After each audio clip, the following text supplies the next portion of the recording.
diem, anak-anak diem. Bapak ibu yang tahu ngacung, yang bisa jawab saya kasih hadiah. Nabi kita ada berapa Pak? Betul, tepuk tangan dulu. Alhamdulillah. Dapat hadiah ucapan selamat. Aduh, ini sekolah nyiapin enggak? Door prize nggak? Nanti dikasih. Allahumma sholli ala Muhammad. Yang wajib diketahui 25 nabi. Yang namanya wajib itu kalau kita kerjakan kita berpahala. Kalau kita tinggalkan kita berdosa. Kalau misalnya sunnah, apa artinya sunnah? Dilakukan kita berpahala, ditinggalkan kita. Nah, kalau bilang tidak apa-apa ini berarti ngajinya kurang jauh. Yang namanya sunnah dilakukan berpahala, ditinggalkan rugi. Karena di dalam hal-hal sunnah banyak terdapat kebaikan. Anak-anak, Nabi ada 25 yang wajib diketahui. Pertanyaannya, sudah hafal nama 25 Nabi? Hafal? Hafal nggih? Bisa dites? Ya jawab di belakang ya. Hafal nggih? Bisa? Hafal 25 Nabi bener? Plus ceritanya. Kaget ya. Hafal 25 Nabi plus ceritanya. Kenapa kita ceritakan kepada anak-anak kita tentang kisah 25 Nabi? Ini berarti kita sudah mengamalkan Al-Qur'an. Karena nabi-nabi yang disebutkan di dalam Al-Qur'an inilah yang wajib diketahui. Nah, sepekan lebih karena hari ini tanggal 10 Muharram.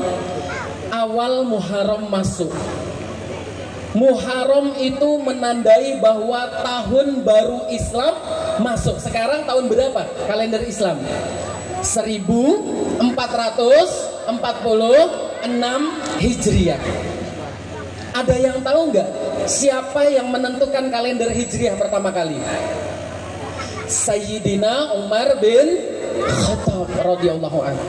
Nah, ada yang usul sama Sayyidina Umar. Wahai Sayyidina Umar, kita usul bagaimana tahun baru Islam itu ditentukan mulai dari kelahiran Nabi. Sayyidina Umar tidak setuju. Kenapa? Karena khawatir menyamai dengan agama yang lain, agama sebelumnya. Kemudian ada yang usul ini, usul itu. Akhirnya Sayyidina Umar bin Khattab menetapkan bahwa kalender Hijriah dimulai dari hijrahnya Rasulullah. Masya Allah, kalau kita cerita hijrah ini panjang sebenarnya. Mau diceritakan tentang hijrah? Mau? Masya Allah. Nah, suatu malam di Darun Nadwah. Ada yang tahu Darun Nadwah? Darun Nadwah ini rumah tempat berkumpulnya orang-orang kafir Quraisy. Tempat berkumpulnya orang kafir, dipimpin oleh satu orang yang jahatnya minta ampun. Badannya besar, tinggi, gede, perutnya endut loh. Namanya Abu Jahal. Abu Jahal orang yang sangat jahat. Nah, kalau Pak Jaka cerita kemana-mana, saya menirukan suara orang jahat, nirukan raja jahat, nirukan setan, nirukan iblis. Biasanya ada anak yang kaget. Tolong di sini jangan ada anak yang kaget. Saya mau nirukan suaranya Abu Jahal.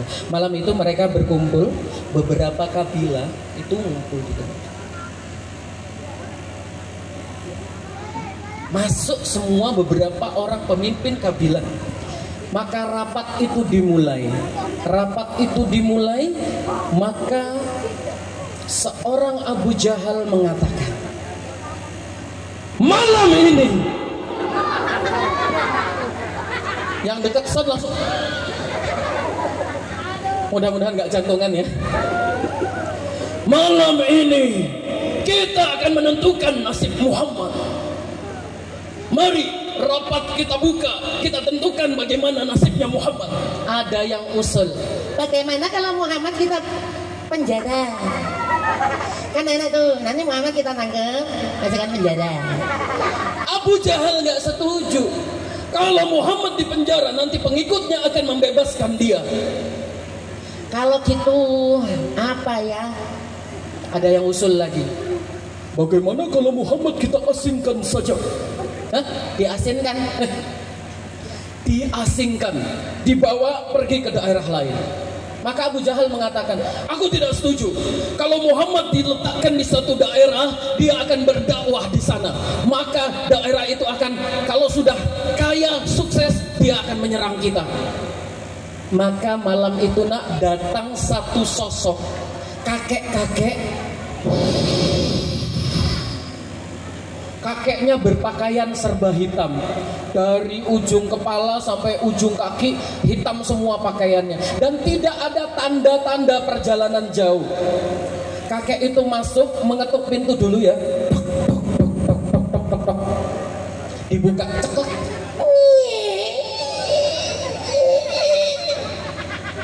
dibuka pintunya, masuk kakek tadi. Permisi, saya boleh gabung nggak sama rapat ini? Siapa kamu? Ya nggak usah tahu deh ya. Aku mau ngasih usulan nih, ngusul untuk bagaimana memperlakukan Muhammad. Apa usulmu wahai kakek tua yang tidak dikenal? Bagaimana kalau Muhammad kita? Abu Jahal kaget. What? Dibunuh? Aku udah nyoba berkali-kali. Nabi Muhammad itu sudah berkali-kali dicoba dibunuh oleh Abu Jahal. Pernah suatu hari dijatuhkan batu dari atas Ka'bah saat Nabi Muhammad sedang ada di bawah Ka'bah sedang sholat. Dijatuhkan batunya. Enggak. Itu tiba-tiba atas izin Allah, ini salah satu mukjizat Nabi Muhammad, bata-bata yang ada di Ka'bah itu bergerak mendorong batu itu agar tidak jatuh kepada Nabi Muhammad, jatuhnya di tempat lain. Jatuhnya di tempat lain, udah nggak tobat di situ ya, udah kaget masih nggak tobat. Jatuh di tempat lain. Abu Jahal ternganga melihatnya. Muhammad dijatuhkan batu dari atas, batunya malah loncat. Aku jera, aku tidak bisa membunuh Muhammad, aku tidak bisa karena ada kekuatan yang melindunginya. Sudah sadar Abu Jahal tapi nggak mau beriman kepada Allah. Makanya doanya Nabi Muhammad, ya Allah, kuatkan Islam itu di antara dua Amr, di antara dua Umar. Umar yang pertama itu nama aslinya Abu Jahal itu Umar, tapi beda binnya. Yang satunya Umar bin Khattab. Maka Allah menguatkan Islam itu dengan masuk Islamnya Umar bin Khattab. Nah, bapak-bapak, ibu-ibu, masya Allah. Maka malam itu makhluk yang serba hitam ini mengusulkan. Salah suara, maaf. Kita kumpulkan. Kita datangkan ini pemuda-pemuda dari beberapa kabilah nih. Kamu punya pemuda-pemuda hebat, datangkan. Nanti Bani Hashim tidak akan berani untuk menentang kita karena ini keputusan beberapa kabilah. Bagaimana? Wah, ide berlian. Boleh juga tuh. Ya keren. Maka dipilihlah pemuda-pemuda gagah, badan-badan tegap, perut-perut six pack. Beda kayak Pak Jaka, opek. Tuh Waga Patmanam.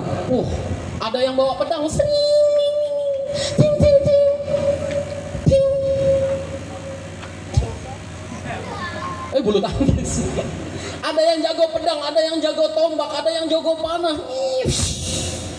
Mengepung rumah Rasulullah, dikepung, masya Allah. Rumahnya Nabi Muhammad malam itu dikepung. Pemuda-pemuda gagah itu bersiap-siap. Muhammad keluar, cerot. Ada yang di bawah jendela. Muhammad keluar, cerot. Sudah siap semuanya. Maka Rasulullah memerintahkan kepada Ali bin Abi Thalib, sepupunya Nabi Muhammad, diminta untuk tidur di tempat tidurnya Rasul. Berani sekali, nyawa taruhannya, saking cintanya dengan Rasulullah. Terus bagaimana Rasulullah, rumahnya sudah dikepung, bagaimana Rasulullah bisa keluar? Maka atas izin Allah, Nabi Muhammad membuka pintu pada malam hari itu. Dibuka, beliau keluar, tidak ada yang melihat Nabi Muhammad. Lagi ngobrol, Nabi Muhammad lewat di depan mereka, mereka tidak melihat. Bahkan Rasulullah mengambil pasir, menaburkan di atas kepala mereka sebagai bentuk hinaan terhadap orang kafir Quraisy pada saat itu. Akhirnya mereka tuh kayak yang lelah gitu, ngantuk. Oh mana sih Muhammad nggak keluar-keluar, tidur semuanya, tidur nih, tidur. Nggak lama, suara apa itu? Suara Pak Jaka. Tega kalian. Suara Pak Jaka itu kan suara ayam. Kalau ayam di Jawa kan kayak gitu tuh. Saya orang Kalimantan, di Kalimantan juga ayamnya. Yang bikin kaget ayam Sulawesi. Ini ayamnya kokoknya beda. Namanya ayam ketawa. Harganya mahal. Kalau pengen nyembelih ayam ketawa, kita yang nangis. Harganya mahal. Maka setelah keluar Rasulullah, mereka semua kaget. Wih, sudah subuh. Wih, bangun, bangun. Bangun mereka. Mana Muhammad? Mana Muhammad? Jangan-jangan Muhammad sudah keluar. Kitanya, kita kok tidur? Ayo bangun. Maka semuanya bangun, mendobrak rumahnya Rasulullah. Dicari yang badannya paling gede, mendobrak rumah Rasulullah dengan penuh semangat. Iya.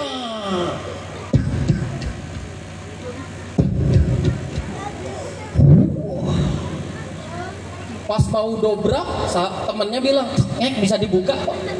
Akhirnya kalau ternyata masuk ke dalam mencari Nabi Muhammad, menghunus pedangnya, siap menebas di tempat tidur karena ada orang di sana. Iya, dibuka. Kok Ali yang tidur? Muhammad mana wahai Ali? Mana aku tahu, kata Ali bin Abi Thalib. Bener apa salah? Bohong apa enggak? Enggak, karena Ali bin Abi Thalib taunya disuruh tidur di situ tanpa tahu Nabi Muhammad kemana. Nabi Muhammad melanjutkan perjalanannya. Saya mau tanya, Nabi Muhammad hijrahnya dari Mekah kemana? Dari Mekah kemana? Siapa yang ngajarin? Ayo, ustadznya mana? Tat. Ini anak-anak kok diajarin Nabi Muhammad hijrah dari Mekah ke Madinah, ini gimana ceritanya? Nabi Muhammad itu hijrahnya dari Mekah ke Yasrib. Dari Mekah kemana? Yasrib.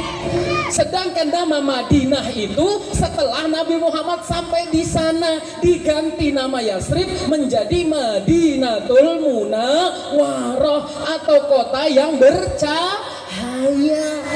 Gitu ngajarinnya. Ayo, Nabi Muhammad hijrah dari Mekah ke Masrib di sana. Yasrib, 1, 2, 3. Yasrib. Oke, baik. Anak-anak dirahmati Allah. Nabi Muhammad jalan, bertemu dengan penunjuk jalan dan Abu Bakar sudah siap naik unta. Ada satu tokoh lagi yang saya mau ceritakan. Namanya Suraqah bin Malik. Siapa namanya? Suraqah bin Malik. Seorang ahli pemburu handal. Jangankan hewan, manusia mudah dia dapatkan. Nih, jago naik. Jago naik apa? Kuda. Bahasa Inggrisnya kuda apa? Oke, jeren, bagus. Hebat. Do you want to ride the jeren? Yes. Horse. Nah, kuda. Horse. Allahumma sholli ala Muhammad. Suraqah bin Malik melihat, wah, ada Muhammad di sana beserta sahabatnya. Dikejar naik kuda, padahal Nabi Muhammad naik unta. Dikejar dengan kecepatan yang sangat tinggi. Nah, kalau orang naik sepeda motor ngebut, ini kan tergantung merek ya. Kadang kalau kita naik Mio bunyinya beda nih. Yamaha gitu. Kalau naik Scoopy Honda gitu. Kalau naik Ninja gimana? Kalau naik Ninja? Oh bukan, Kawasaki. Kalau kita ngebut, nih bayangkan kalau kita ngebut tiba-tiba ada lubang di depan terperosok, apa yang terjadi? Oh, langsung boyokku. Allahumma sholli ala Muhammad.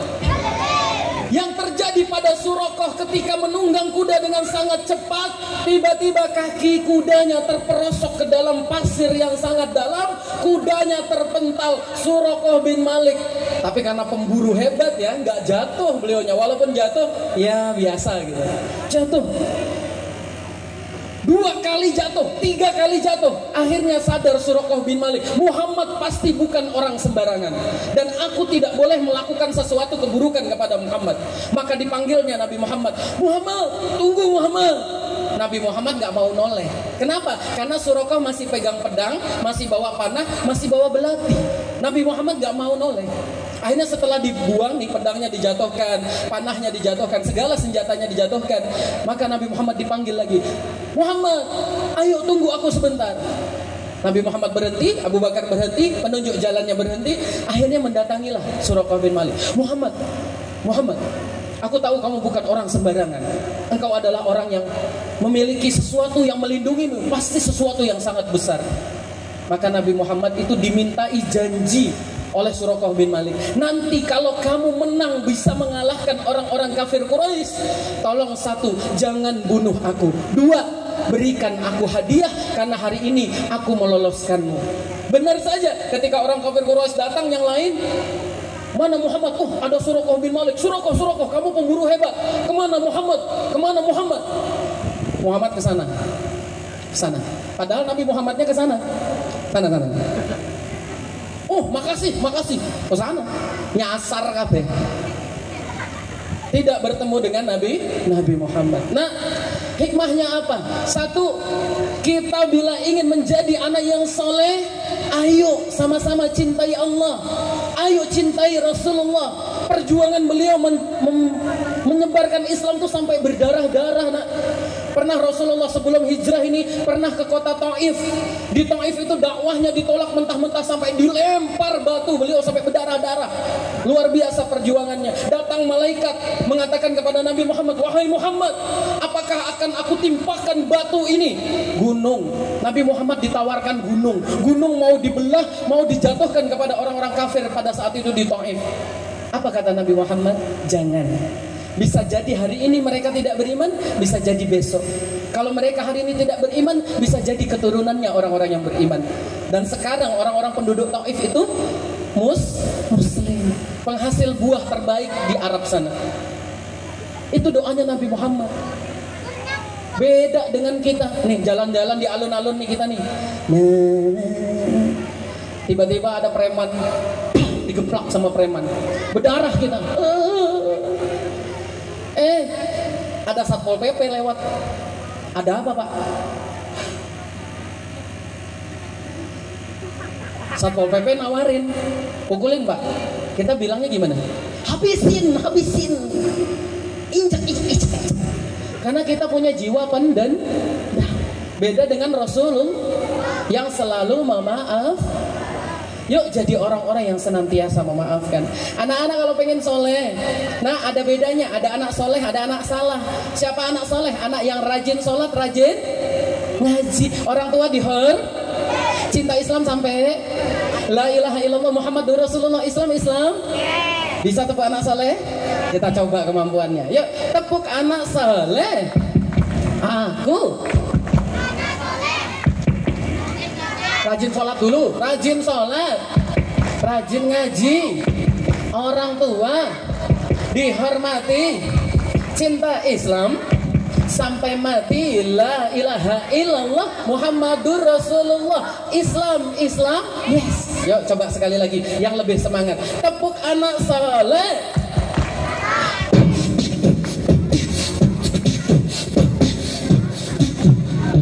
Mana suaranya? Dikasih musik malah ada yang di belakang, yang di situ malah. Ayo sekali lagi, tepuk anak soleh yang semangat. Tepuk anak soleh. Aku anak.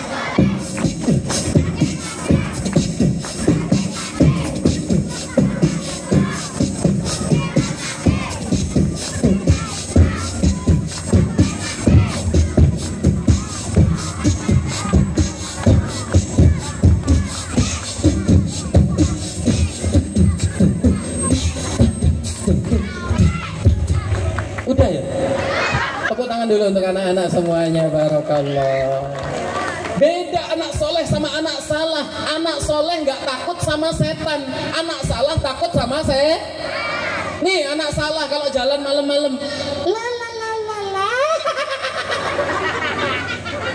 Lihat pocong, towew, langsung. Karena nggak tahu ngaji, nggak tahu sholat. Pokariswet. Beda sama anak soleh, jalan malam-malam, salatullah salam. Ngelihat setan rambutnya panjang, nggak tahu keramas. Dulu pernah pakai oli, sekarang pakai bensin. Bajunya panjang, pakai apa nih namanya, daster, nggak tahu nyolong di mana. Ketemu setan namanya apa? Yang rambutnya panjang? Oh, kuntilanak. Ingat anak soleh, jangankan kuntilanak, kuntil bapak kita nggak takut. Anak soleh. Ketemu sama setan, salatullah salamu. Assalamualaikum Ukti Kunti. Kuntinya bingung mau jawab apa ya kan? Anak soleh tuh kayak gitu. Pak Jaka, tapi gimana kalau setannya nggak mau pergi, dibacain ayat Al-Quran nggak mau pergi? Yakin itu bukan setan jin, yakin itu manusia. Dia kalau di ngajiin nggak mau pergi, maka pilih langkah yang hebat. Ambil batu, boleh merek apa saja, yang penting kena kepalanya benjol. Dia pasti bilang, ampun deh, nanti kepalaku doew. Gak boleh takut sama saya. Jangan-jangan masih ada yang malam-malam, aduh aku haus, tengah malam bangun, ya mama udah tidur, lama, ceklek, minum. Ada yang masih kayak gitu? Wah, masih takut sama saya. Anak soleh tidak takut Caranya supaya tidak takut setan, satu, cinta Allah. Nih misal ada Pak Jaka misalnya ketemu nih, contoh cerita, ada anak jalan, la la la la la, aku anak kecil, ketemu sama Pak Jaka, la la la la la, aku Pak Jaka, kok sama? Assalamualaikum anak kecil. Waalaikumsalam bapak gede. Bapak boleh nanya? Kamu nanya. Boleh nggak kayak gitu? Kamu cinta nggak sama Allah? Pak, aku cinta banget sama Allah. Buktinya apa? Cinta sama Allahnya gini. Saya tanya, kamu cinta Allah? Yakin? Yakin, Pak. Tadi subuh sholat nggak? Cinta sama Allah? Cinta, Pak. Subuh sholat nggak? Beda sama anak di sini. Coba kita tanya, siapa yang tadi subuh sholat maghrib sesat? Masa ada subuh sholat maghrib niatnya gimana? Usolli fadl subuhi wa maghribi. Beda tuh, nggak boleh tuh ya. Makanya niatnya dibenarkan. Siapa yang tadi subuh sholat subuh? Sholat nggak? Tuh nggak acung? Nggak sholat? Mau jadi apa kalian kalau nggak sholat? Jadi pocong. Anak soleh harus rajin Ada yang bilang, Pak Jaka sholat itu berat. Emangnya sholat disuruh ngangkat meja? Allahu Akbar. Ini berat lah. Sholat itu ringan bagi yang kolbunya ikhlas. Siapa yang pengen jadi anak ikhlas? Siapa yang pengen jadi anak rajin sholat, rajin ngaji, rajin ngamuk? Ya. Jangan, nggak boleh ngamuan ya. La taghdab walakal jannah. Jangan suka marah-marah, bagimu surga. Saya tanya lagi, hei nak, kamu cinta sama Rasulullah? Cinta Pak Jaka. Buktinya apa? Saya rajin sholawat Pak. Bagus. Anak yang soleh harus rajin sholat. Coba kamu sholawat. Baik Pak, nih teman-teman lihat ya kalau aku sholawat ya. Perhatikan baik-baik. Iya nafsuti, ya nafsuti. Pak Jaka cuma boleh nggak? Boleh nggak sholawat sambil joget?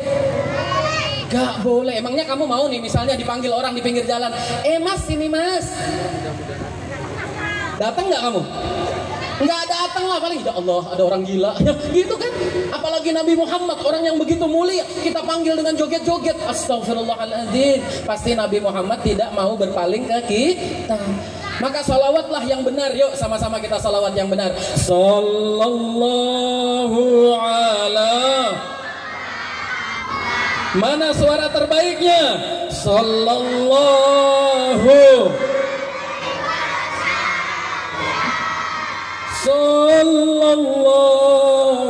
ala sallallahu alaihi. Allahumma salli ala sayyidina wa habibina Muhammad. Barakallah, mudah-mudahan kita semuanya dapat syafaat, amin Allahumma. Itu, dan tidak kalah penting nak, sholat sudah, ngaji sudah, sholawat sudah, maka tidak kalah penting menjalankan amal-amal yang sudah dicontohkan oleh Rasulullah. Contoh, mau makan pakai tangan apa? Tangan, alhamdulillah makan tangan kanan. Kalau makan, sebelum makan gimana doanya? Hafal? Oke, kita baca doa sebelum makan. Allahumma inni a'udzubik. Salah ya? Oh salah. Ya, kita doa sebelum makan. Allahumma barik fima waqina. Amin. Selesai makan baca alhamdulillahilladzi at'amana wa ja'alana. Boleh nggak makannya pakai tangan kiri? Boleh nggak makannya sambil berdiri? Makan yang terbaik itu dengan duduk. Itu anak soleh. Sekarang gini, mau masuk kamar mandi. Kalau mau masuk kamar mandi baca apa dulu? Doa. Doa mau masuk kamar mandi. Allahumma inni a'udzubika minal khubuthi wal. Baru pintu kamar mandinya dibuka, ceklek. Masuk pakai kaki. Masuk kamar mandi kaki kiri. Pak Jaka, aku kemarin lupa Pak Jaka. Lupa apa dek? Lupa mau masuk kamar mandi sudah baca doa, terus sudah buka kamar mandi, aku lupa mau masuk kakinya kaki kanan apa kaki kiri. Lah terus gimana? Aku loncat. Aku kepeleset sabun. Makanya kalau belajar yang sungguh-sungguh. Masuk kamar mandi. Saya mau tanya dulu, anak cowok, anak cowok, anak cowok. Anak cowok di sini siapa yang kalau pipis berdiri? Jujur. Jujur. Anak cowok yang pipis berdiri jujur. Jujur, iya, di rumah, di sekolah, di mana aja. Anak cowok yang masih pipis berdiri. Pak Guru, ini PR kita Pak Guru. Apalagi guru PAI ini, ajarkan ke anak kita bagaimana cara pipis yang baik. Itulah bedanya orang Indonesia sama orang India. Kalau orang India ketemu pohon, itu orang India. Orang Indonesia ketemu pohon pinggir jalan diapain?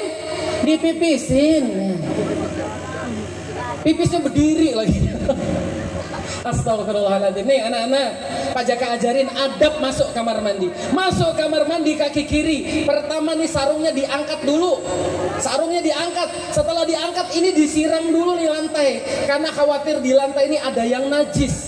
Baru kemudian sarungnya dilepas, digantung. Pipisnya laki-laki itu jongkok. Nih pipisnya laki-laki. Kalau mau ngikut Rasulullah jangan setengah-setengah. Kalau mau ikut Rasulullah, kalau ngaku cinta sama Rasulullah jangan separuh-separuh. Lakukan semua sunnahnya. Setelah pipis selesai, mendohem 3 kali. Itu supaya keluar semua pipisnya, disiram lagi, dipastikan bersih, berdiri. Kalau masih ada rasa masih netes, duduk lagi, siram lagi sampai bersih, baru kemudian dipakai sarungnya keluar, pakai kaki kanan, baca alhamdulillahilladzi kok ahyana ba'da ma'amatana adhaba anil adha wa afani. Atau kalau nggak hafal doanya yang panjang, pakai gufronaka, cukup.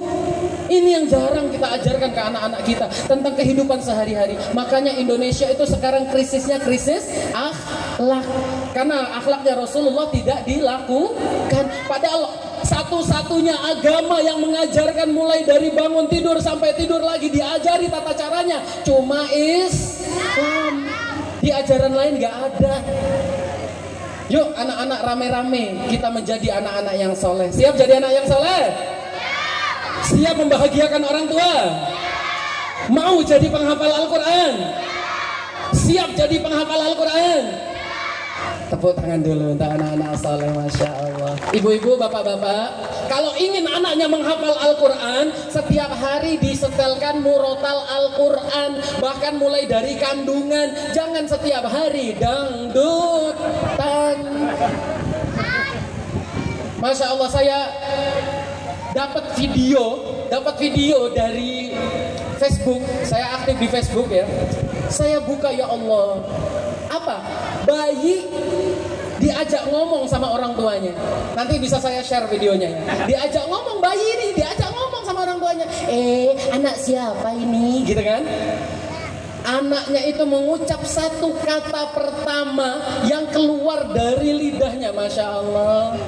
Ada yang tahu yang disebut apa? Itulah hewan yang di pinggir jalan yang ngomong yang huk huk huk gitu.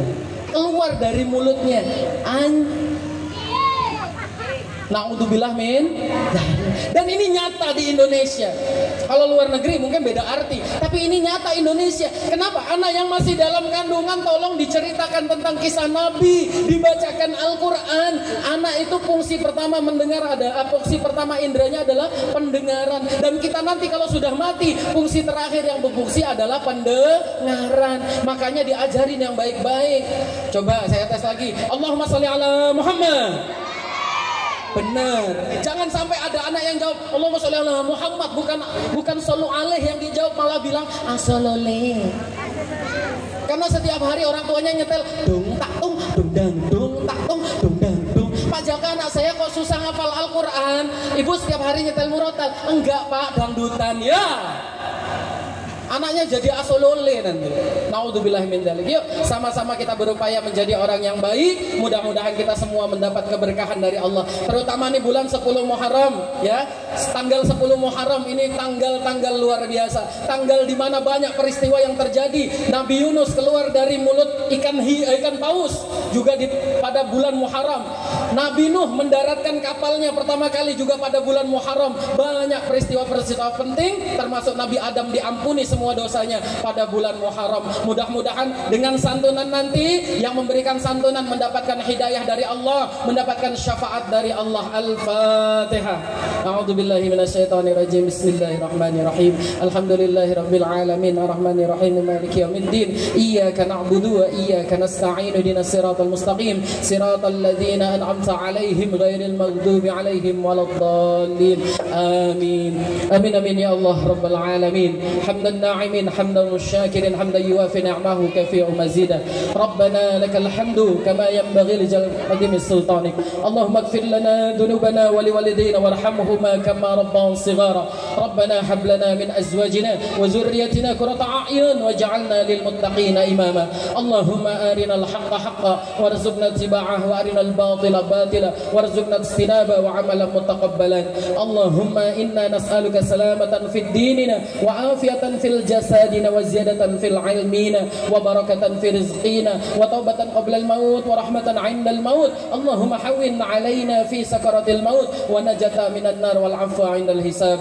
Ya Allah ya arhamar rahimin, jadikanlah ya Allah orang-orang yang berkumpul di sini menjadi orang-orang yang bermanfaat di dunia dan akhirat. Jadikanlah beliau-beliau semua, anak-anak di sini juga ya Allah, menjadi orang-orang yang Engkau ampuni dosa-dosanya, Engkau mudahkan seluruh urusannya di dunia dan akhirat. Engkau angkat segala kesedihannya, kesusahannya, Engkau hapuskan utang piutangnya ya Allah, Engkau mudahkan segala urusannya ya arhamar rahimin. Rabbana zalamna anfusana wa illam taghfir lana wa tarhamna lanakunanna minal khasirin. Rabbana atina fid dunya hasanah wa fil akhirati hasanah wa qina azaban nar. Subhana rabbika rabbil izzati amma yasifun wa salamun alal mursalin. Alhamdulillahi rabbil alamin. Baik, itu saja dari Pak Jaka. Yuk di tahun Hijriah ini, di Muharram ini kita semangat, mudah-mudahan bisa menjadi pribadi yang lebih baik. Di tahun baru ini kita menjadi orang yang lebih baik. Sebelum Pak Jaka akhiri, Pak Jaka punya satu kebiasaan. Yuk kita sama-sama coba nyanyi lagu Di Sini Senang, Di Sana Senang. Pak Jaka tapi itu kan lagu TK. Enggak, ini yang ngarang adalah Habib Hussein Mutahar, orang yang sama yang mengarang lagu kemerdekaan Republik Indonesia 17 Agustus. Beliau pejuang kemerdekaan Islam. Kenapa? Perjuang kemerdekaan Indonesia. Kenapa beliau mengarang di sini senang, di sana senang? Karena orang Islam itu di dunia senang, di akhirat juga senang. Yuk sama-sama kita nyanyi. Bapak, Ibu, anak-anak, semuanya kita nyanyi. Di sini senang, di sana senang. Mudah-mudahan Allah berikan kesenangan. Amin Allahumma amin. Yuk 1 2 3. Di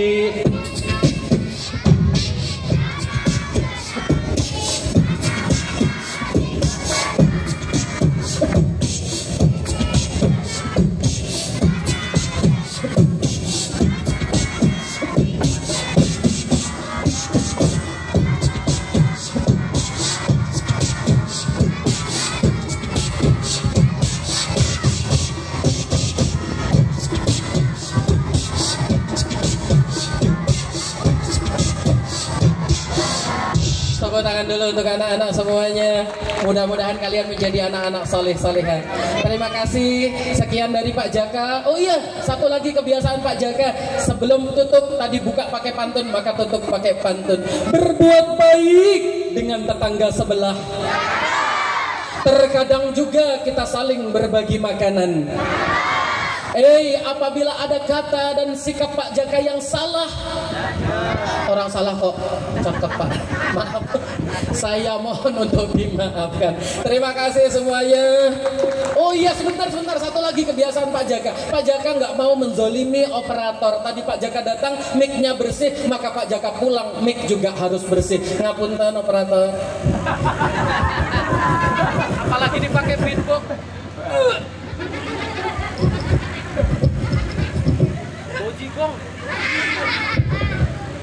Oke, terima kasih semuanya. Wallahul muwaffiq ila aqwamit thoriq. Assalamualaikum warahmatullahi wabarakatuh.